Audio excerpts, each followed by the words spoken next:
Hello everyone, welcome to R K studies का student. हम लोग UP board class 9th math की study कर रहे हैं और ये हमारा अध्याय 1 की हम स्टडी करें जिसका नाम है संख्या पद्धति। दोस्तों, ये हमारी 10वीं वीडियो लेक्चर है कक्षा 9 गणित की। इससे पहले हमने 9 वीडियो लेक्चर को यूट्यूब पे अपलोड कर दिया है। अगर आपने उन सबको नहीं देखा है तो लिंक इस वीडियो के डिस्क्रिप्शन में मिल जाएगा, आप जाकर के देख सकते हैं। तो देखिए स्टूडेंट, तो हम अब तक की प्रश्नावली 1C को हल कर रहे थे और इसके पहले वाली वीडियो में हम प्रश्नावली 1C के पहले क्वेश्चन में जितने भी क्वेश्चन है 1 2 3 सभी को हल कर लिए थे। आज हम दूसरे क्वेश्चन से स्टार्ट करेंगे। तो चलिए फिर बिना टाइम वेस्ट किए आज की इस वीडियो को स्टार्ट करते हैं। तो देखिए प्रश्नावली 1C में दूसरा हमारा जो क्वेश्चन बोलता है, पहले क्वेश्चन को तो हम लोग पिछले वीडियो में हल कर लिए थे। अगर आपने नहीं देखा तो उसकी भी लिंक इस वीडियो के डिस्क्रिप्शन में मिल जाएगी, आप जाकर के देख सकते हैं। दूसरा क्वेश्चन में बोला है कि निम्नलिखित में परिमेय संख्याओं में से कौन सी संख्या को शांत दशमलव के रूप में निरूपित कर सकते हैं। देखिए शांत अशांत के बारे में मैंने आपको पहले ही बता दिया है। अगर आपने उस वीडियो को भी नहीं देखा है तो उसकी भी लिंक इस वीडियो के डिस्क्रिप्शन में मिल जाएगी, आप जाकर के देख सकते हैं।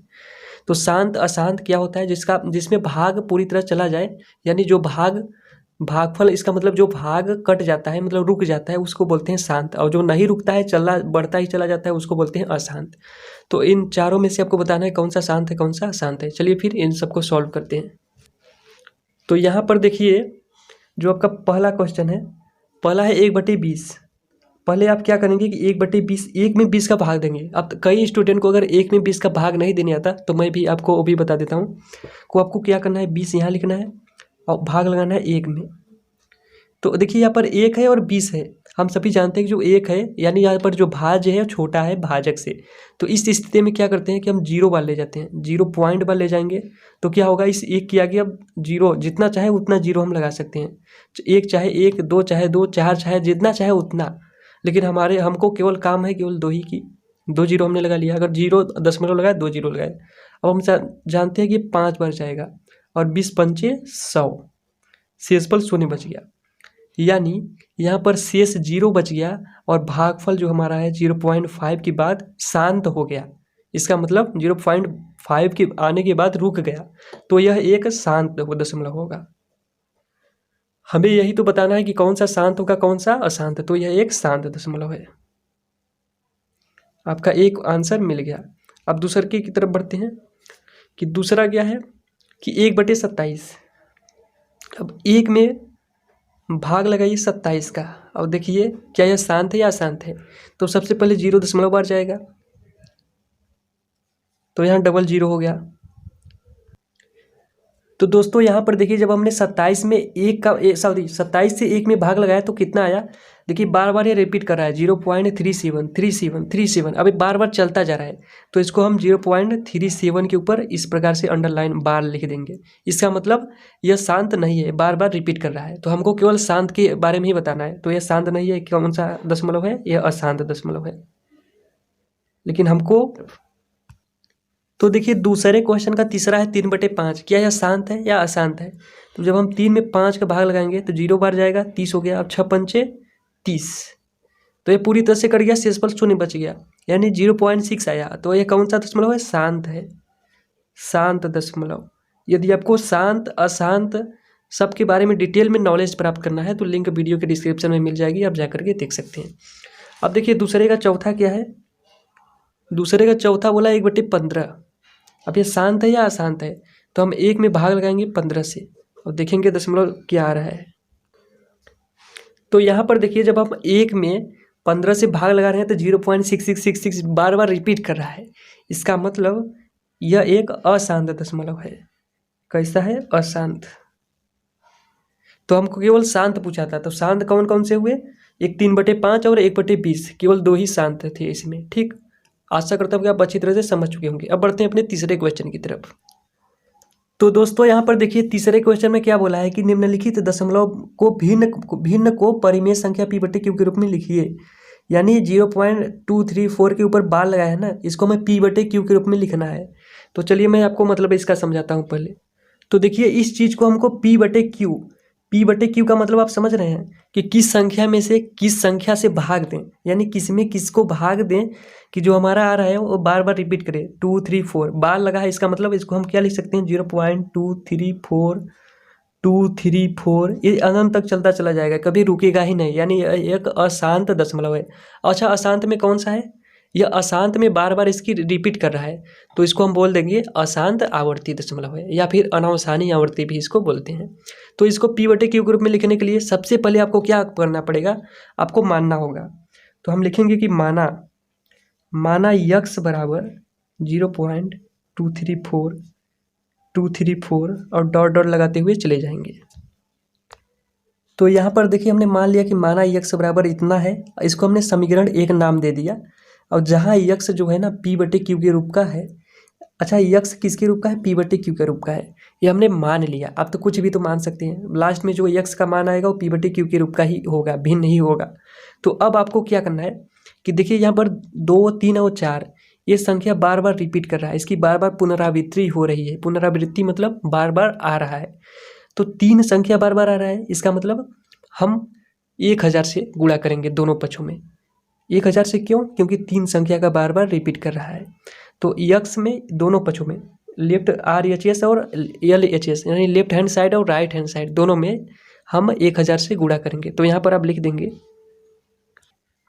तो यहाँ पर देखिए हमने लिख दिया समीकरण 1 में, इस समीकरण में दोनों पक्षों में 1000 से गुणा करने पर। अच्छा, 1000 से क्यों गुणा किया? मैंने आपको पहले बता दिया, क्योंकि 1 2 3 1 2 3 जीरो लगा है तो 1000। अगर 2 संख्या का बार बार रिपीट करता तो 100 से गुणा करते, एक संख्या बार बार रिपीट करता तो 1 से गुणा करते, सॉरी 10 से गुणा करते। लेकिन यहाँ पर 3 संख्या बार बार रिपीट कर रहा है, पुनरावृत्ति हो रही है, इसलिए हमने यहाँ पर 1000 का गुणा किया। ये आपको नहीं लिखना है कि क्यों 1000 का गुणा किया, आपने किसका गुणा किया है इसको लिखना है। तो समीकरण 1 में दोनों पक्षों में 1000 से गुणा करने पर, इसके बाद देखिए इसमें गुणा करेंगे तो हो जाएगा 1000 एक्स। अब जब इसमें हम 1000 का गुणा करेंगे, क्योंकि हमें दोनों पक्षों में करना है, तो क्या होगा? दशमलव दाईं ओर खिसक जाएगा 3 अंक, 1 2 3 अंक खिसकेगा तो दशमलव यहाँ आ जाएगा, 2 3 4 के बाद आ जाएगा, और लास्ट में ये तो हमेशा रिपीट करता ही रहेगा। चूँकि ये रिपीट कर रहा है, अनंत तक जा रहा है, तो इसके इधर भी 2 3 4 होगा, आगे ले जाएंगे और आगे होगा 2 3 4 2 3 4 2 3 4, ऐसे रिपीट करता हुआ अनंत तक चला जाएगा। लेकिन हमें उतना नहीं लिखना है, हमें केवल थोड़ा सा ही लिख देना है, इसके बाद डॉट डॉट डॉट लगा देना है। ठीक, अब हम क्या करेंगे? अब देखिए समीकरण 2 में से ये जो समीकरण आपको दिखाई दे रहा है, इसमें से हम घटाएंगे समीकरण 1 को। तो घटाएंगे कैसे? देखिए दायां पक्ष बराबर के दाहिनी तरफ जो है वो दायां पक्ष है, तो दाएं पक्ष का हम दाएं पक्ष से घटाएंगे, और बाएं पक्ष का तो बराबर के इस साइड है, जो बराबर के बाएं साइड है, तो बाएं साइड में 1000 है, इस 1000 में से हम x को घटाएंगे। तो यहाँ पर आप लिखेंगे कि 1000 x माइनस x बराबर, तो यहाँ पर होगा 1000 माइनस x, यानी चूंकि हमने आपको पहले बताया कि बाएं पक्ष का बाएं पक्ष से माइनस करेंगे और दाहिने पक्ष का दाहिने पक्ष से माइनस करेंगे। तो दाहिने पक्ष में था 234.234, ये डॉट डॉट डॉट चलता चला जाएगा अनंत तक। ठीक उसी प्रकार यहाँ पर भी था 0.234 डॉट डॉट डॉट अनंत तक चलता चला जाएगा। तो जब हम इसको इससे माइनस करेंगे, देखिए यहाँ पर तो सरल है, हम सभी जानते हैं कि 1000 x में से x माइनस करेंगे 999 x आएगा। लेकिन यहाँ पर समझने वाली बात यह है कि जब हम 234 में से इसको माइनस करेंगे तो कितना आएगा आपको पता है? केवल 234 ही आएगा। कैसे आएगा?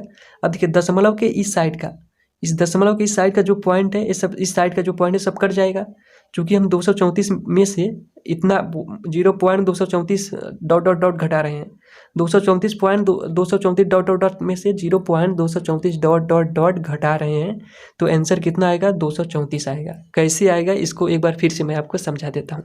तो यहाँ पर देखिए ये घटाना था, तो अब देखिए दशमलव के पहले इधर से घटाना शुरू करते हैं।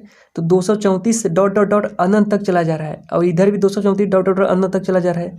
तो दशमलव की इधर साइड क्या? जीरो बच जाएगा, कुछ बचेगा नहीं, सब जीरो। 234 कट गया, सब जीरो ना आ गया। अब दशमलव के इस साइड देखें तो 234 में से जीरो घट रहा है, किसी भी संख्या में से जीरो घटाओगे भैया तो 234 ही तो बचेगा। तो 234.0 लिखो या केवल 234 लिखो, बात एक ही है। ठीक, चाहे 234 लिखिए चाहे 234.0। तो अब यहाँ पर 999 बराबर 234 है, तो इधर जब आप यक्स को उधर लाएंगे, जब यक्स बराबर करेंगे तो कितना हो जाएगा? 234/999, और यही हो जाता है आपका राइट आंसर। अगर आप चाहें तो इसको और शॉर्टकट में लिख सकते हैं, इसको और काट पीट सकते हैं, जो आएगा वही भी राइट आंसर ही होगा। तो देखिए यक्स आके आपके P/Q के रूप का, और मैंने ही अब पहले ही आपको बताया था कि जो यक्स आएगा, यक्स को हमने माना है यक्स बराबर इतना है, आप चाहे तो भाग लगा करके भी देख सकते हैं, यही आएगा, बार बार रिपीट करेगा। न यकीन हो तो कैलकुलेटर उठाइए, तुरंत भाग लगाइए, जो आपका आंसर आने वाला है यही आने वाला है। ठीक, तो पहले हम इस प्रकार से मानेंगे और जो यक्स आएगा वो p/q के रूप का ही होगा। ठीक, इसके बाद यदि जिस संख्या का जितनी बार रिपीट होगा उससे हम गुणा करेंगे। अगर 3 बार रिपीट कर रहा है तो 1000 से, 2 बार 100 से, 1 बार 10 से। ठीक, तो यहाँ से करते हुए इस प्रकार से राइट आंसर आएगा। आशा करता हूँ कि आपको यह क्वेश्चन अच्छी तरह से समझ में आया होगा। अब बढ़ते हैं अपने नेक्स्ट क्वेश्चन की तरफ। अब देखिए दोस्तों, तीसरे क्वेश्चन का दूसरा क्या है कि 0.1254। अब यहाँ पर देखिए, इसको हमको लिखना है p/q के रूप का।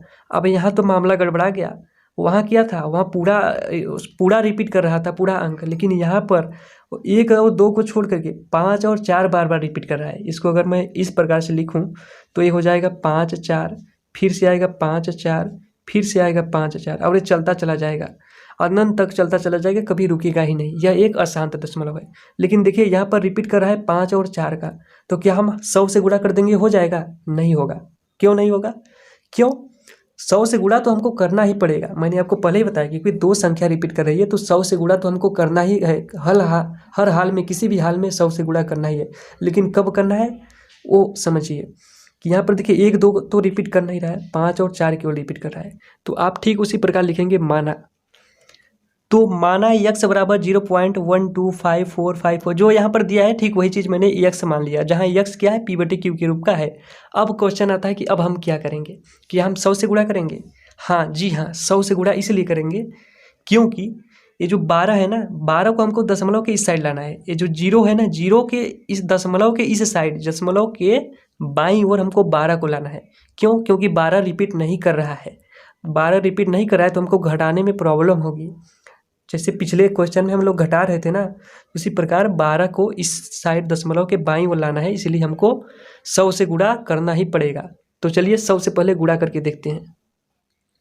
तो दोस्तों अब देखिए, दोनों पक्षों में 100 से गुणा जब हमने किया तो इधर आ गया 100 यक्स, और जब इधर आया तो 12, जैसा मैंने आपको पहले ही बताया था कि 12 चूंकि रिपीट नहीं कर रहा है, बार बार पुनरावृत्ति 12 की नहीं हो रही है, इसलिए 12 को हमको दशमलव के बाईं ओर लाना है। तो 100 से जब हम गुणा कर देंगे तो 12 होगा, दशमलव के बाईं ओर आ जाएगा। अच्छा, एक बात आप बताइए कि 12 की जगह केवल 2 होता, इस एक को आप अभी कुछ देर के लिए हटा दीजिए, तो क्या हम 100 से गुणा करते? क्या नहीं, तब हम 10 से गुणा करते। क्यों? क्योंकि अगर 12 की जगह पर केवल 2 होता, 1 ना होता, तो हम 10 से गुणा करते, तब 2 दशमलव के बाईं ओर आ जाता। अभी याद रखिए, अभी हमने दशमलव के जो रिपीट नहीं कर रहा है उसको दशमलव के बाईं ओर लाने के लिए 100 से गुणा किया है। अभी हम एक बार और 100 से गुणा करेंगे। क्यों? क्योंकि जो बार बार रिपीट कर रहा है उसके लिए अब 100 से गुणा करेंगे। याद रखिएगा, इसमें बहुत कन्फ्यूज होता है लोगों को कि इसमें हम बार बार क्यों गुणा कर रहे हैं। बार बार इसलिए गुणा कर रहे हैं कि पहले हमने 12 को दशमलव के बाईं ओर लाया क्योंकि उसकी पुनरावृत्ति नहीं हो रही थी। जिसकी हो रही है, जिसकी नहीं हो रही, सबको हमको दशमलव के बाईं ओर लाना है। ठीक, तो इतना करने के बाद अब इस समीकरण 2 हमने नाम दे दिया। अब इसमें 100 से फिर गुणा करना पड़ेगा। वो इसलिए क्योंकि यहाँ पर 5 और 4 दो संख्या का बार बार रिपीट हो रहा है, और जैसा कि मैंने आपको पहले ही बताया कि जब 2 संख्या का बार बार रिपीट हो तो 100 से गुणा करते हैं, और जब 3 संख्या का रिपीट हो तो 1000 से, और जब एक संख्या रिपीट करती है बार बार पुनरावृत्ति होती है तो 10 से गुणा करते हैं। तो अब हम करेंगे समीकरण 2 में 100 से फिर से गुणा। तो यहाँ पर देखिए 100 में जब 100 का गुणा करेंगे तो 10,000 होगा, 4 0 यानी 10,000। 10,000 यक्स बराबर, अब इसमें जब हम 100 से और गुणा किए तो जो 54 हो गया, जो दशमलव हुआ, दशमलव दाईं ओर और खिसक जाएगा 2 अंक, तो दशमलव यहाँ पे आ गया, यानी 1254.54। अभी बार बार रिपीट करता हुआ जा रहा है, अनंत तक जा रहा है। अब हम करेंगे समीकरण 3 में से इस 2 को माइनस करेंगे। अच्छा, 3 में से 1 को हम माइनस क्यों नहीं करेंगे? क्योंकि भैया यहाँ पर देखो, अगर 12 बार बार रिपीट करता तो हमें 3 समीकरण बनाने की कोई ज़रूरत ही नहीं पड़ती, डायरेक्ट 2 ही में काम चल जाता। लेकिन 12 रिपीट ही नहीं कर रहा है, 12 यहाँ पर अकेले आ गया, तो अकेले में से जब हम इसको घटाएंगे ना तो घटाने में बहुत ही प्रॉब्लम होगा। दशमलव के इधर का जो साइड है, जो दशमलव के दाहिनी तरफ का है, वो समीकरण में, दोनों समीकरण में जो जिसको हम जिससे घटा रहे हैं, दोनों में दशमलव के दाहिनी तरफ का बराबर होना चाहिए। बराबर कैसे? जैसे यहाँ पर देखो, 2 और 3 को हम माइनस करेंगे, 3 में से 2 को घटाएंगे। क्यों घटाएंगे? यहाँ पर देखो कि यहाँ पर देखो दशमलव के दाहिनी तरफ 5 4 5 4 5 4 5 4, यहाँ भी 5 4 5 4, लेकिन यहाँ पर देखो, यहाँ पर पहले 12 है फिर 5 4 5 4, यानी बराबर नहीं है ना, लेकिन ये दोनों में बराबर है, इसीलिए हम समीकरण 3 में से 2 को घटाएंगे। चूँकि समीकरण 3 बड़ा है इसीलिए 3 में से 2 को घटा रहे हैं। तो समीकरण 3 में से समीकरण 2 को घटाने पर 10,000 माइनस 100x, दाहिने पक्ष का दाहिने पक्ष से घटाएंगे और बाएं पक्ष का बाएं पक्ष से घटाएंगे, मैंने आपको पहले ही बता दिया है। तो जो घटाने की क्रम है वो पिछली बार की तरह बिल्कुल सेम टू सेम है, आप घटा सकते हैं। तो इधर तो बच जाएगा आपका 9,999, सॉरी 9,900। तो जब आप माइनस करेंगे तो आएगा 1242, इधर आएगा 1242 और इधर आएगा 990x। तो यहाँ से जब आप x का मान निकालेंगे तो हो जाएगा 1242 बटे 9,900। ठीक, अब इसको आप काट पीट करके, जब आप इसको काटेंगे पीटेंगे तो आ जाएगा, इधर बचेगा 621 बटे 4,950। अब ये देखिए 9 बार में कटेगा तो 69 और बटे में आ जाएगा 550। अगर कट रहा है तो आप काट सकते हैं, नहीं कट रहा है तो इतना आप राइट आंसर लिख देंगे, ये हो जाता है आपका राइट आंसर। अब आप क्या करेंगे, यदि आप 69 में 550 से भाग लगाएंगे तो देखेंगे कि आपका जो आंसर आएगा वो इतना आएगा। पहले 12 आएगा, फिर 5 4 5 4 5 4, बार बार रिपीट करता हुआ चला जाएगा। तो ये होता है प्रोसेस, यानी पी बटे किसी भी दी गई संख्या को, चाहे वो अशांत हो या अशांत हो, उसको पी बटे क्यू के रूप में लिखने का तरीका। आशा करता हूँ कि आप अच्छी तरह से समझ चुके होंगे। तो चलिए फिर बढ़ते हैं अपने चौथे क्वेश्चन की तरफ। तो दोस्तों देखिए चौथे क्वेश्चन में क्या बोला है कि निम्नलिखित भिन्नों को दशमलव रूप में लिखिए और बताइए कि प्रत्येक का दशमलव प्रसार किस प्रकार का है। ये सारे क्वेश्चन आपको दी गए हैं। और हाँ, एक बात मैं आपको बताने को भूल गया था कि जो कुछ भी हम पढ़ रहे हैं सब डॉक्टर मनोहर के बुक से स्टडी कर रहे हैं। ठीक, तो चलिए फिर चौथे का पहला क्वेश्चन सॉल्व करते हैं। तो चौथे क्वेश्चन में हमको बताना है कि इस दशमलव प्रसार शांत है अशांत है। तो अशांत अशांत में कौन सा है, शांत अशांत अनावर्ती अशांत आवर्ती। तो इसकी हमको प्रकृति के बारे में बताना है। तो सबसे पहले हम इसको भाग देंगे तभी हमको बता पाएंगे कि दशमलव प्रसार किस प्रकार का है। तो देखिए 36 बटे 100, यानी 100 से हमको भाग देना है 36 में। तो भाग देने की कोई ज़रूरत नहीं भैया, यहाँ पर देखो दाहिने तरफ से 1 और 2, 100 है ना, तो 1 और 2, 2 के बाद दशमलव लगा दो। देखिए 100 से हमको भाग, किसी भी संख्या में अगर हमको 100 से भाग देना है तो 1 और 2, 1 और 2, 2 जीरो होते हैं। तो दाहिनी तरफ से 2 अंक, हम 2 अंक पर दशमलव लगा देंगे। तो 1 और 2, 2 अंक पर हमने दशमलव लगा दिया और यही इसका हो जाता है राइट आंसर। इसका मतलब यह एक शांत प्रकृति का है, यानी यह एक शांत दशमलव है। चूँकि हमको दशमलव प्रसार किस प्रकार का है इसको भी बताना है और दशमलव भी बताना है, दशमलव रूप में भी लिखना है, प्रसार भी बताना है। तो दशमलव प्रसार इसका होगा शांत दशमलव और जो दशमलव रूप होगा 0.36। ठीक, अब देखिए दूसरा क्वेश्चन आपका आता है चौथे का दूसरा। तो देखिए जब हम 1 में 11 से भाग लगाते हैं तो आता है 0.0909। अब ये डॉट डॉट डॉट लगा देंगे क्योंकि ये बार बार रिपीट करता हुआ आ रहा है।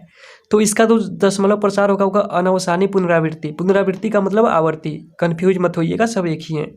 चाहे आप अशांत आवर्ती लिखिए चाहे अनवसानी पुनरावृत्ति लिखिए, सब एक ही हैं। चाहे अनवसानी आवर्ती लिखिए, सब एक ही है, कन्फ्यूज मत होइएगा। ठीक, अब तीसरा क्वेश्चन हम पढ़ते हैं।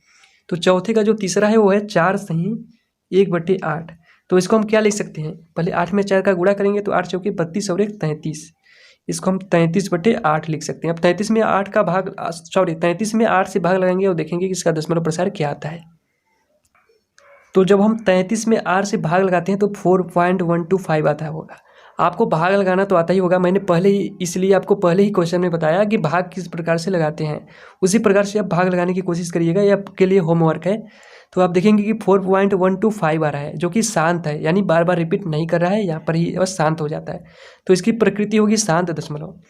अब चौथे का चौथा आपका क्वेश्चन क्या है कि 3/13, 3/13। अब हम 3 में 13 से भाग लगाएंगे। तो जब हम 3 में 13 से भाग लगाते हैं तो आता है 0.230769 और ये बार बार रिपीट कर रहा है। तो यह कौन सा दशमलव होगा, अशांत आवर्ती लिखिए या फिर अनवसानी आवर्ती लिखिए, या फिर आप चाहें तो अनवसानी पुनरावृत्ति भी लिख सकते हैं। तो इस सब नामों में कन्फ्यूज मत होइएगा, मैं आपको यही सजेशन देता हूँ। ठीक, अब बढ़ते हैं चौथे के 5वां क्वेश्चन की तरफ। 5वां है आपका देखिए 2/11 का दशमलव प्रसार हमको लिखना है, तो 2 में हम 11 से पहले भाग दे लेते हैं। तो जब हम इसका दशमलव प्रसार करेंगे तो आएगा 0.18 और इसके पावर भी बार लगा है, इसका मतलब ये बार बार रिपीट कर रहा है। तो यह कौन सा दशमलव होगा? ये भी अशांत आवर्ती ही होगा, यानी अनवसानी पुनरावृत्ति ही होगा। अब बढ़ते हैं छठवें की तरफ। तो देखिए चौथे का छठवां क्या है आपका? तो यहाँ पर देखिए 329/400, जब हम इसको भाग लगाते हैं तो आता है 0.8225, जो कि यह शांत है, यानी यह रुक गया, शांत हो गया। तो यह कौन सा दशमलव होगा? शांत दशमलव होगा। अगर आपको किसी भी संख्या में इन छठों क्वेश्चन में से चौथे के जितने भी हैं, किसी भी संख्या में अगर आपको भाग लगाने में प्रॉब्लम आ रही है तो आप कमेंट बॉक्स में ज़रूर लिखिएगा, आपके हर कमेंट का जवाब दिया जाएगा। तो दोस्तों आज की इस वीडियो को यहीं पर एंड कर देते हैं। क्यों? क्योंकि वीडियो काफ़ी लंबी हो जाती है। देखिए मेरा मकसद होता है आपको समझाना, न कि रटवाना, या न कि अगर मैं चाहूँ तो एक ही प्रश्नावली में एक ही वीडियो में पूरा कंप्लीट कर दे सकता हूँ, लेकिन नहीं, मुझे समझा कर करना है। वीडियो थोड़ा लंबी होगी, आप कोई बात नहीं, लेकिन समझ में तो आएगा आप सबको कि ऐसा क्यों हुआ, कैसे हुआ। तो फिर चलिए फिर नेक्स्ट वीडियो में मिलते हैं। नेक्स्ट वीडियो में हम क्वेश्चन 5वें से स्टार्ट करेंगे। तो क्वेश्चन 5वें हम देख लीजिए क्या है। अगर आप हो सके तो प्रैक्टिस करिएगा कि आप जानते हैं कि बेटे 7 बराबर इतना होता है। वास्तव में लंबा भाग दिए बिना आप बता सकते हैं कितना इतना के दशमलव प्रसार क्या है? यदि हाँ तो कैसे? तो हमको बताना है बिना भाग दिए इसकी सहायता से कि इन सबका दशमलव प्रसार कैसा होगा। तो आप ट्राई करिएगा अपने से घर पर, उसके बाद तो नेक्स्ट वीडियो में यही बताई जाएगी। तो चलिए फिर मिलते हैं नेक्स्ट वीडियो में एक नए टॉपिक के साथ। तब तक के लिए जय हिंद, धन्यवाद।